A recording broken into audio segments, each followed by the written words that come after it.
We're going to be talking about coin features, and today's coin is going to be ADA. Now, ADA is the native token of the Cardano blockchain, and the Cardano blockchain has a series of features in which you can use the ADA token.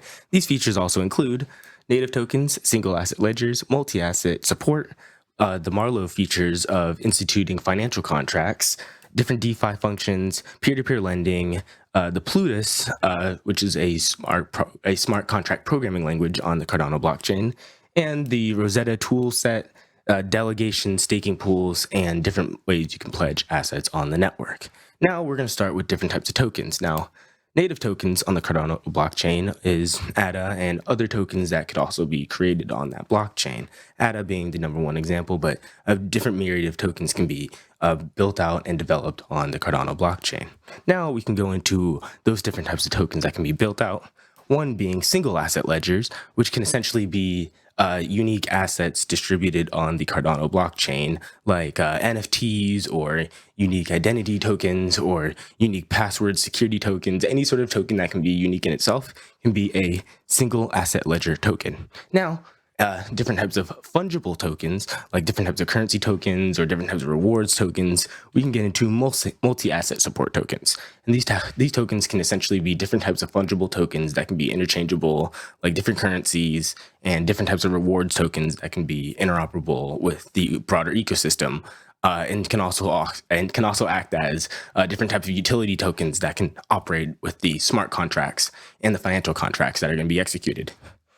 Now, we go over into the Marlowe protocol, or the Marlowe feature set. It can essentially execute a series of financial contracts on the Cardano blockchain, which is quite interesting because this essentially allows the functionality of being able to really put in financial business logic in a programmatic way on a blockchain decentralized technology.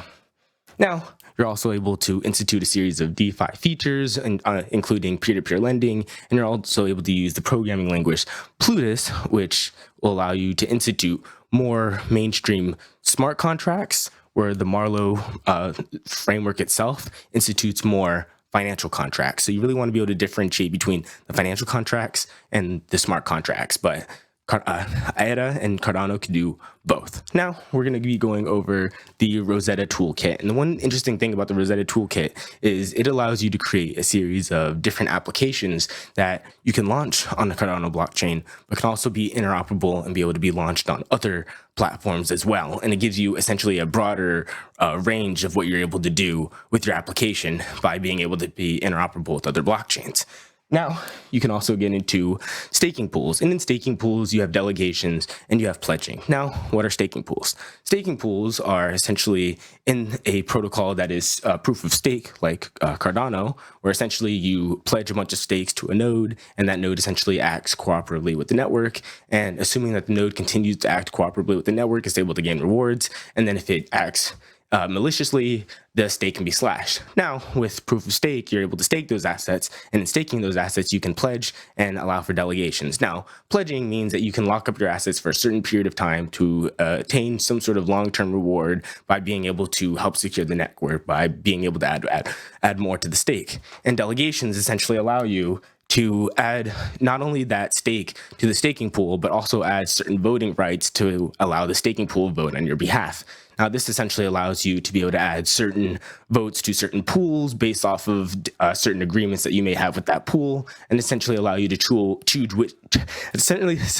choose which pool you would like to vote on your behalf when staking certain assets for rewards.